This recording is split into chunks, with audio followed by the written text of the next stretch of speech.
Cruel husband episode 2 writer by word adequate.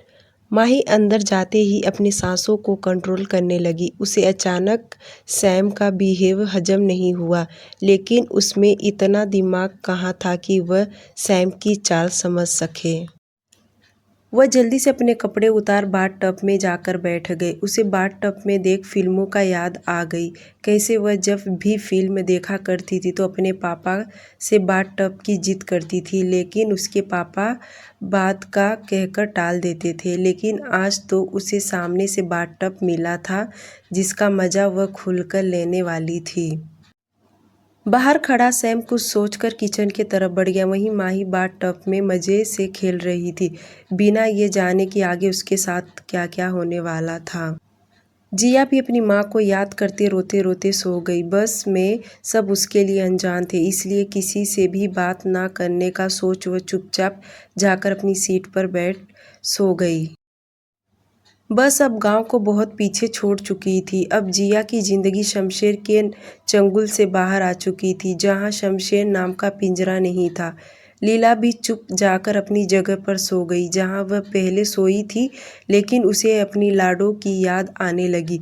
पर वह इस बात से खुश थी कि उसने अपनी बेटी का भविष्य उज्जवल कर दिया था।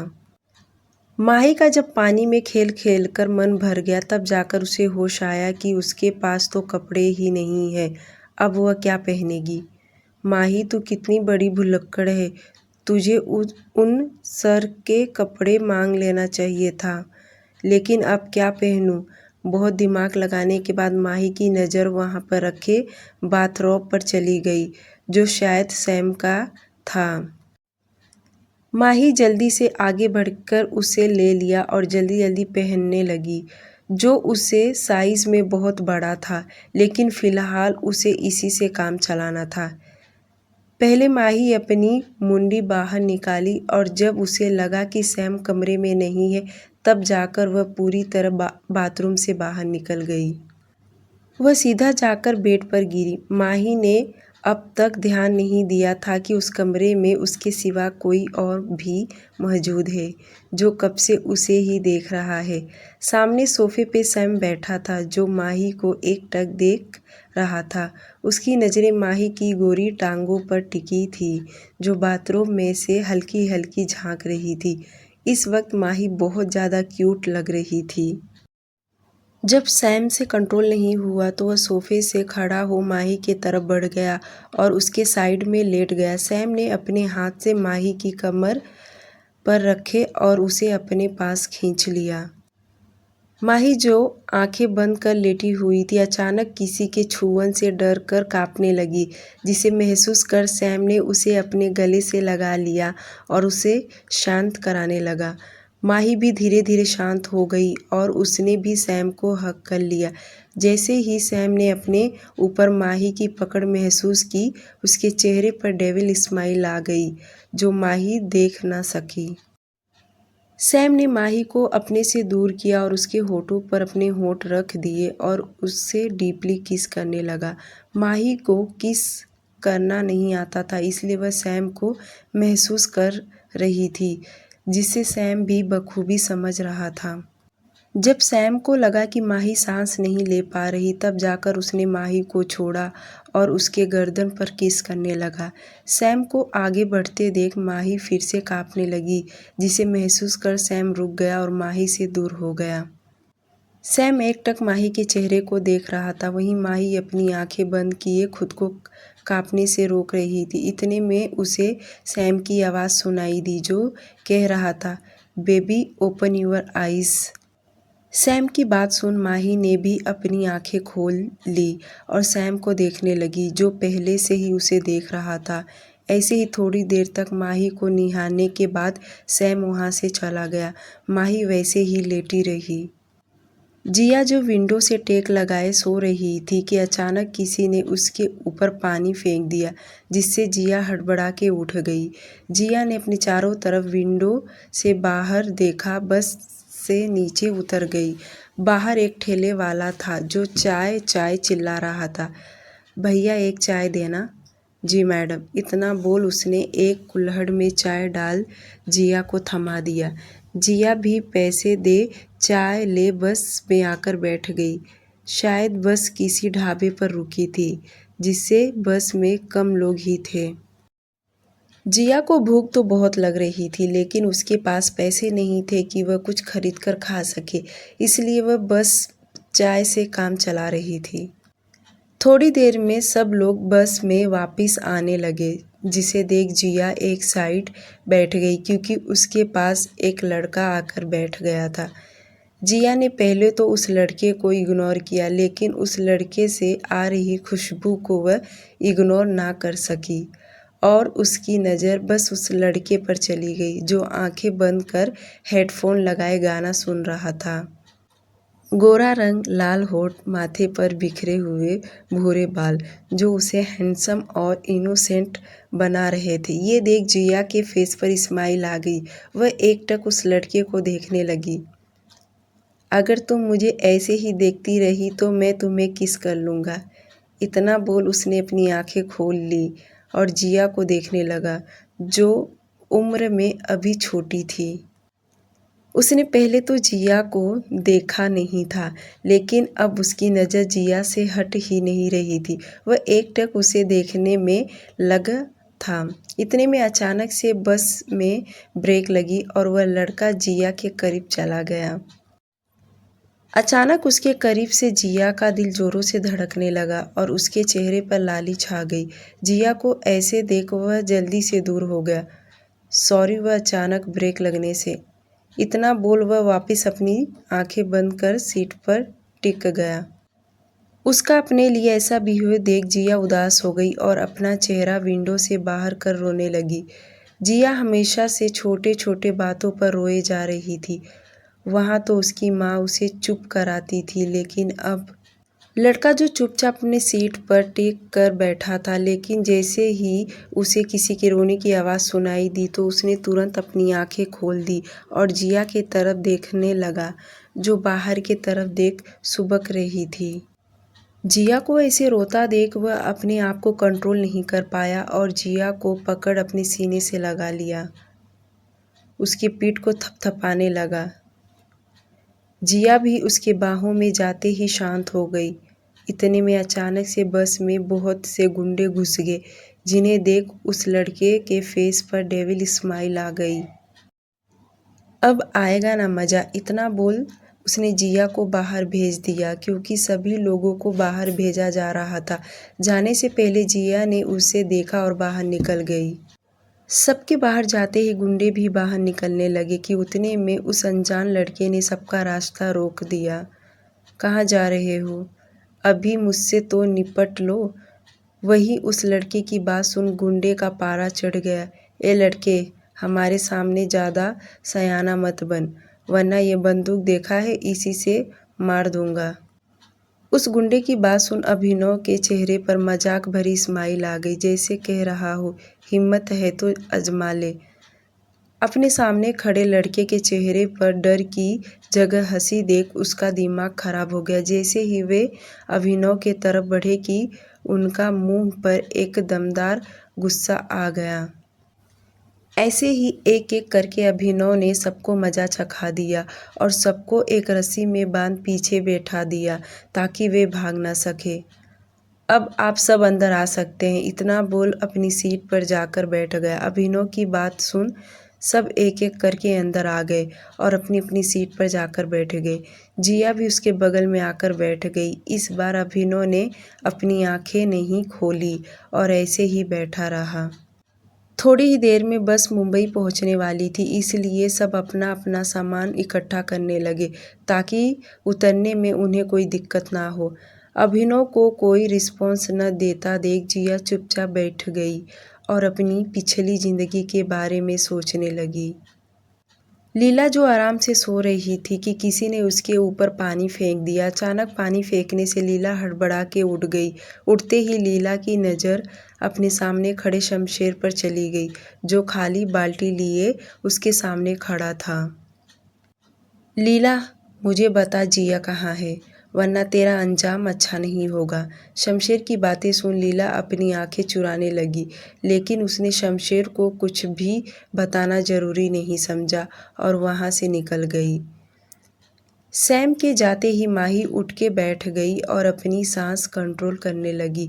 सैम के करीबी उसके दिल में हलचल पैदा कर देती है जिसे वह संभाल नहीं पाती थी। वह अभी यही सब सोच रही थी कि उसके सामने एक सर्वेंट आ खड़ी हुई जिसमें हाथों में उसके लिए कपड़े थे। उसने कपड़े माही को दे दिए और कमरे से बाहर निकल गई।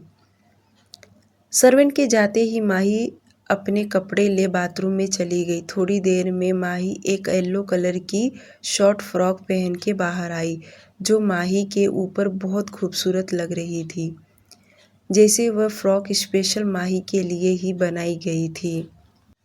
अगर इस वक्त सैम माही को इस ड्रेस में देख लेता तो अपने होश ही खो बैठता। माही की स्किन इतनी सॉफ्ट थी कि शावर लेने से वह हल्की लाल हो गई थी, जिसमें वह और भी ज़्यादा क्यूट और प्यारी लग रही थी। थोड़ी ही देर में बस मुंबई पहुंच गई। सब लोग अपना अपना सामान ले बस से बाहर निकलने लगे। अभिनव भी बिना जिया को कुछ बोले बाहर निकल गया और जिया बस में अकेली रह गई। बस ड्राइवर भी जो अपना सामान ले बाहर निकल रहा था कि उसकी नज़र जिया पर चली गई जो अपने में रोए जा रही थी। अरे ओ मैडम, आप अभी तक गई क्यों नहीं? अरे जल्दी बस खाली कीजिए, हमें वापस भी ले जानी है। ड्राइवर की बात सुन जिया और रोने लगी, जिसे देख ड्राइवर भी घबरा गया और कंडक्टर को आवाज़ लगा दी। कंडक्टर भी जिया के पास आकर खड़ा हो गया और जिया को देखने लगा, जिसे महसूस कर जिया को अब डर लगने लगा। उसने बिना देरी किए अपना बैग उठाया और बस से बाहर निकल गई। अचानक जिया को जाता देख एक पल के लिए कंडक्टर भी शॉक्ड हो गया। जब उसने इस लड़की से बोला तो वह रोने लगी और जब बस ड्राइवर ने देखा तो तुरंत भाग गई। कंडक्टर का रिएक्शन देख बस ड्राइवर भी हंस दिया और वापस से ड्राइविंग सीट पर जाकर बैठ गया। वहीं जिया अपना बैग लिए चले जा रही थी। जिया जिंदगी में पहली बार घर से बाहर निकली थी, वो भी अकेले, तो डर लगना तो लाजमी थी। माँ, आप मुझे छोड़कर क्यों चली गई? देखो यहाँ कोई नहीं है मेरा। इतना बोलते बोलते उसके आंखों से आंसू निकल गए। अभिनव अपने बंगले के किसी राजा की तरह बैठा था। इस वक्त उसने पुलिस की ड्रेस पहन रखी थी और उसके साइड में कुछ बॉडीगार्ड्स खड़े थे जो शायद उसे कुछ बता रहे थे। बॉस, अब हमने लुटेरों के गैंग का एंड कर दिया है, क्योंकि लास्ट में वही लोग बच गए थे जो आपको बस में मिले थे। फिर से बस का जिक्र सुन अभिनव के आगे जिया का चेहरा आ गया जब उसने जिया को गले लगाया था। वहीं माही तैयार होकर नीचे चली गई जहां उसका ब्रेकफास्ट रखा था। खाना देख माही बिना देरी किए टेबल की तरफ बढ़ गई और अपना नाश्ता करने लगी। दूसरी तरफ सैम अपने कैबिन में बैठा माही को देख रहा था, क्योंकि सैम ने अपने पूरे घर में सीसीटीवी लगा रखे थे ताकि कभी कोई चोर उसके बंगले में घुसे तो आसानी से पकड़ सके। खाओ बाबू खाओ, लेकिन कुछ दिन बाद उसके बाद तुम्हारे टॉर्चर नसीब होगा। इतना बोल सैम हंसने लगा। जिया जो अपनी माँ को याद करते हुए चली जा रही थी कि उसके पीछे कुछ आदमी चलने लगे जिनसे ड्रिंक की बदबू आ रही थी। इसका मतलब उन सब ने पी रखी थी। जिया भी अपने पीछे उन लोगों को महसूस कर पा रही थी, जिसकी वजह से वह भागने लगी और वह उसे भागता देख वे सब भी भागने लगे। जिया बार बार पीछे मुड़ के देख रही थी, कहीं वे लोग आ तो नहीं रहे। लेकिन अफसोस, वह सब जिया के पीछे हाथ धो के पड़ गए। वह जैसे तैसे करके घर में छुप गई और वहीं वह सब जिया को घर में जाता देख डर गए और वहां से निकल गए। जिया अपनी सांसों को कंट्रोल कर रही थी कि अचानक उसके सामने एक कुत्ता आ गया और उस पर भौंकने लगा। कुत्ता देख जिया की सांसें भी थम गई। वह जैसे तैसे करके कुत्ते से पीछा छुड़ाकर भागने लगी और कुत्ता उसके पीछे। बचाओ हमें कोई, कोई तो बचा लो वरना ये हमें खा जाएगा। इतना बोल जिया रोते रोते भागने लगी। अभिनव जो अपनी मीटिंग में उलझा हुआ था कि कैसे अनजान लड़की की आवाज़ सुन शॉक्ड हो गया। जहाँ तक अभिनव को पता था कि उसके बंगले में कोई भी लड़की या औरत काम नहीं करती थी, फिर ये किसकी आवाज़ है? अभिनव ने अपने गार्ड को कुछ इशारा किया और वापस अपना ध्यान मीटिंग में लगा लिया। गार्ड भी अभिनव का इशारा समझ बाहर चले गए। गार्ड ने जैसे ही पीछे का दरवाज़ा ओपन किया कि एक लड़की उसे धक्का दे अंदर घुस गई और उसके साथ ही कुत्ता भी अंदर चला गया। जिया को न तो अपने आगे कुछ दिख रहा था न पीछे। उसे तो बस इस कुत्ते से बचना था जो उसके पीछे पड़ा था। जिया ने बिना इधर उधर देखे सामने बैठे इंसान के गोद में जाकर बैठ गई। जिया ने यह सब इतना अचानक किया था कि एक पल को सब शॉक्ड हो गए और जिया को देखने लगे जो किसी की गोद में बैठी थी। लेकिन जल्दी से वह लड़का होश में आ गया। उसने जैसे ही जिया को अपने आप से दूर करने के लिए हाथ बढ़ाया था कि उसे जिया की आवाज़ सुनाई दी। प्लीज़ हमें दूर ना करें वरना ये कुत्ता हमें खा जाएगा। इसके बदले हम आपको पूरे 10 रुपये देंगे। इतना बोल जिया ने अपना सिर उसके सीने में छुपा लिया। वहीं उस लड़के ने जैसे ही जिया की आवाज़ सुनी उसके फेस पर स्माइल आ गई। उसने अपने एक हाथ से जिया की कमर को पकड़ अच्छे से बिठा लिया और कुत्ते को बाहर जाने का इशारा किया। कुत्ता भी अपने मालिक का इशारा समझ बाहर चला गया। वहाँ बैठे सभी जिया को घूर रहे थे, इस बात से बेखबर कि सामने बैठा लड़का इन्हें और बुरे तरीके से घूर रहा है। अगर आप सब का घूरना हो गया हो तो मीटिंग की बात कर ले। इतना बोल उसने जिया के कानों पर हाथ रख दिया। जिया जिसकी गोद में बैठी थी वह कोई नहीं बल्कि अभिनव था, जो जिया की आवाज़ सुन उसे पहचान गया था। इसलिए उसने जिया को अपने से दूर नहीं किया और उसकी कमर अपने हाथों में थाम ली। जैसे ही सबने अभिनव को देखा जो उन्हें खा जाने वाली नज़रों से घूर रहा था, यह देख वह सब डर गए और अपनी अपनी राय रखने लगे, क्योंकि अब उन्हें अभिनव से डर लग रहा था। आधे घंटे के डिस्कशन के बाद फाइनली उनकी मीटिंग ख़त्म हुई। सबने अभिनव से हाथ मिलाया और अलविदा कहकर बाहर चले गए। सबके जाते ही अभिनव खड़ा होने को आया कि उसे अपने ऊपर भारी महसूस हुआ। तब जाकर उसे जिया का ख्याल आया, वरना वह अपनी मीटिंग में भूल ही गया था कि जिया उसकी गोद में है। उसने जिया को अपने से थोड़ा दूर करके देखा तो पाया जिया सो चुकी है। इस वक्त जिया के चेहरे पर दुनिया भर की मासूमियत थी जो अभिनव का दिल धड़का रही थी। वह जिया के माथे पर किस कर उसे अपने कमरे में लेकर सुला आया। सुबह से रात होने को आई थी लेकिन अभी तक सैम का कुछ पता नहीं था। माही उसका इंतज़ार करते करते डाइनिंग टेबल पर ही सो गई। वहीं एक कमरे में सैम किसी लड़की को प्यार करने में लगा था, जिस वजह से कमरे का माहौल कुछ गर्म था। आह बेबी धीरे करो ना, मुझे दर्द हो रहा है। इतना बोल वह हंसने लगी। वहीं उसकी हंसी सुन सैम ने अपनी स्पीड बढ़ा दी। जाने कब तक दोनों के प्यार का सिलसिला चलता रहा। जब सैम का दिल भर गया तब जाकर उसने उस लड़की को छोड़ा और अपने कपड़े पहन बाहर निकल गया।